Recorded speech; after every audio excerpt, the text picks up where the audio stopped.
versus Sean Strickland. Now, Sean Strickland, former champion, right? Beats Israel Adesanya, loses to Dricus.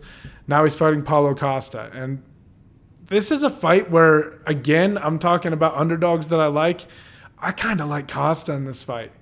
And it's not because don't get me wrong, the 5-round format that this fight's going to take place, that favors Sean Strickland in terms of the cardio, I think, right? But the thing is like, Sean is somebody who relies on getting his timing very early, right? Like, that's kind of how he fights. Like, he gets things going. He kind of finds his range early, and then he starts teeing off on you, and he accumulates with volume. It's not that he doesn't have power. Look at what he did to Izzy. He rocked him, right? But he just has really good fucking timing, and he's just very consistent. I think that's going to be a problem against Costa because you start looking at his losses and how he lost to Whitaker, but man, Whitaker is a completely different style than Sean Strickland. Sean stands in front of you, and what makes me nervous is Paulo Costa has a really good jab. Whitaker's a guy who's like changing levels. He's countering. I mean, he overwhelmed Costa on the feet, right? Costa didn't have the answers. He was overwhelmed. But Strickland is going to be there to get hit. Strickland kind of relies on just being able to put more on you. He puts his hands on you more often than you put your hands on him. But Costa has that power and that jab. And when someone has a powerful jab, even though I know it's Sean Strickland and he has that ability, he will walk through things. I think he'll do that. But I just feel like Costa is very powerful.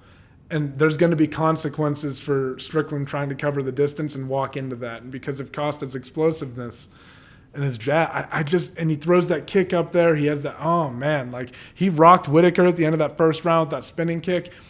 Costa's dangerous. And I just worry that Sean and his style and how it's kind of like lumbering and a little bit flat-footed, man, if it goes 5 rounds, you think it leans toward Sean. Like I said, he's got the cardio. He will be there in your face. He will be consistent, just putting that volume on you. But I just feel like the power of Costa at some point is going to be a big difference maker. And it can be, even if it does go 5 rounds, it can be hard to get beat up like that for 5 rounds if you're getting hit with power. I just feel like Costa has the power, and in a fight like this, I kind of lean towards the power because I think he's going to, in the moments where they do exchange, it's not like Costa has to throw as often as Strickland, in my opinion. I think Costa can throw less often and land and do more damage, right? And like I said, that damage can wear on a person, right? So I think there might be swing. This is a good fight. This is a good matchup. And I'm not counting Sean Strickland out by any means. You could absolutely just see him go out there, start dotting him up, stay responsible. He does deal with the jab well. He's not real, but like, I just think that Costa has so many weapons, and we're sleeping on him a little bit in this fight. I think he could pull this one off. He's got a wide variety of strikes that he can throw. He's got serious power behind all of them. He's got a nice jab. I just feel like he has a style that could potentially overwhelm Strickland. So, I don't know. We'll see. Sean Strickland's a world champion, though. Obviously, a lot of people think he won the Dricus fight. His fight against Adesanya was super impressive.